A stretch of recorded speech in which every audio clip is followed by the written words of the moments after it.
All right, so what's up everybody? We're here with Jordan and me, and we're going to be doing the early part of a kind of public land hunting competition.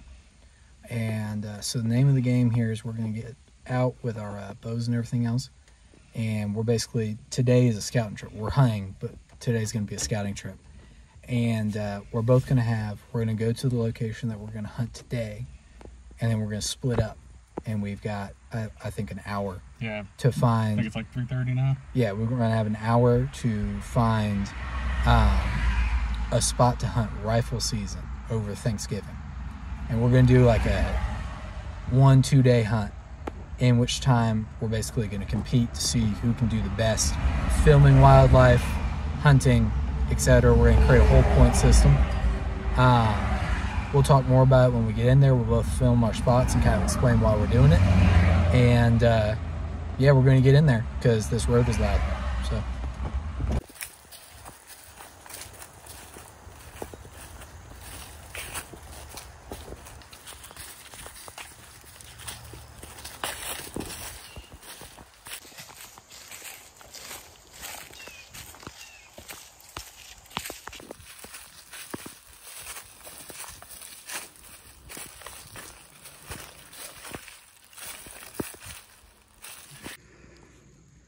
All right, gang, so we just got to the meeting point, me and Payne. We're about to split off and do our 1 hour scout. I'm gonna go this away, and he's gonna go that away. And we'll scout for an hour and then meet back at this point and go from there. Catch up with you later. So Jordan and I split off just a minute ago. I've gone right, he's kind of gone left. I kind of wanted to go left because of the duck ponds over there, but it's all right. We're gonna make it work. I looked at a little lowland area over here. I think might have some decent visibility. That's one of the two things I'm kind of looking for, is an area with a high visibility and then some good deer signs. So we're gonna get in it and see where it takes us. All right, gang, checking back in. Me and Payne just split off. I just had a talk with the landowner. He was out here checking out his cornfield and saw a dead pig in his cornfield, so it's a good start. Payne's headed east. I'm headed west. We got an east wind, so it doesn't exactly bode well for me. The wind's in Payne's face. It definitely gives him an advantage. But we'll see. We'll see what we get when we find a spot. All right, check back in with you later.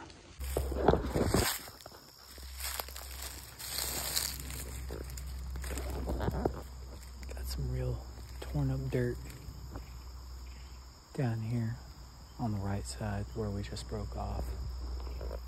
Looks like something's been moving. Probably wild pigs. Probably wild pigs. Not necessarily the game animal we're looking for, not necessarily not the game animal we're looking for, so not gonna complain. All right, gang, check out this massive snake. Looks like a black racer. I'm gonna leave him alone. He's a big one. There he goes. I'm gonna let him have his space. Well, if they're out, you know copperheads are out, so definitely be careful, y'all.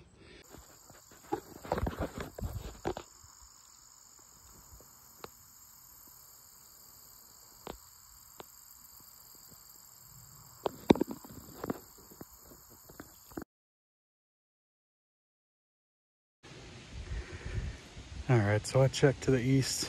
I didn't see anything I liked really, except for that snake. So I figured he could have it. Yeah, man, just walking around to the west now, following Payne. Normal ground, normal ground, normal ground. Hogs. Okay, so I think I got a pretty good spot figured out for hogs and deer. Directly behind me is a private field that we can't hunt, obviously, but it's full of, I think, either corn or beans. It's mowed low right now. dropping stuff. And so, based off of what I've seen, there's a bunch of rooting action happening over here, kind of in this water. So up here is kind of uphill, and it kind of flows down into what is probably normally a pond. The water level is really, really low here, and so I bet most of the time it's flooded. And there's a little bit of water still down in there, and I bet, if I had to guess, all the animals are kind of coalesced on it. But the hogs seem to kind of root and work their way up and then come up here. One of the things that hogs kind of do a lot of is they'll create kind of well-established trails, and they'll rub the side of trees and stuff with the sides of their backs and stuff and everything else like that to kind of mark the path. And they'll do it years and years and years on the same path, kind of generation after generation, just remarking the trees, and it just wears the bark off, it just wears everything off. It's kind of like a buck scrape, but a little bit more like generational, like established, like it wears into the tree.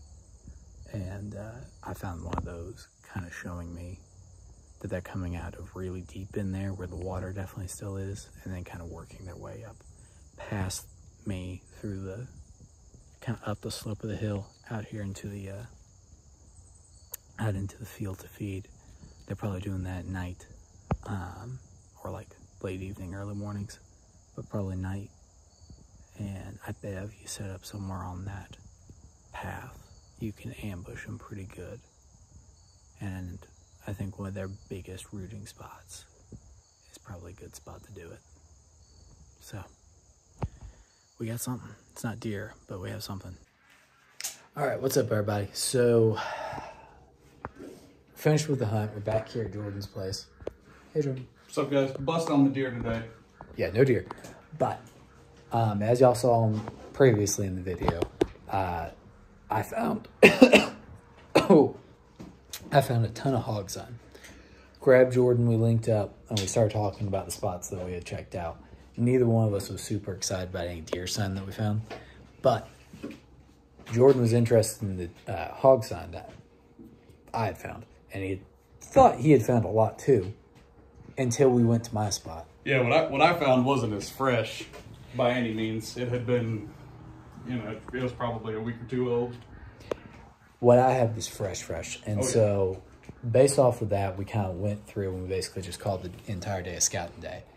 And instead of doing the competition thing, which sounded really cool at the time, and we'll loop back to that at some point. I mean, if we are counting competition today, I won because I saw a snake. I saw hog sign. You saw hog sign. You did not see wildlife. You saw I saw squirrels. I saw yeah. Right. Did you get them on video, though? Did you?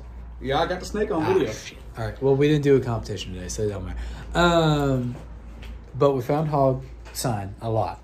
And, as you guys well know, I'm all for hunting hogs. And as is Jordan. Oh, yeah. And so we're going to start to make moves to basically make that happen. It's really good sun. It's ways back there. We're going to try and figure out how to get up into some tree stands up there and camp out over kind of this dry, what would be probably good duck hunting if it wasn't dried out right now. And if it waters up again, I don't think we're going to have any trouble with anybody else hunting it. It's just really far back there. And there's a lot of hog sign. You never know. You might still have deer crossing through. There's acorns all over the ground, but there is so much sign. If we can get up into a tree with that cornfield, that private cornfield at our back, and those hogs out in front of us, it's gonna be over.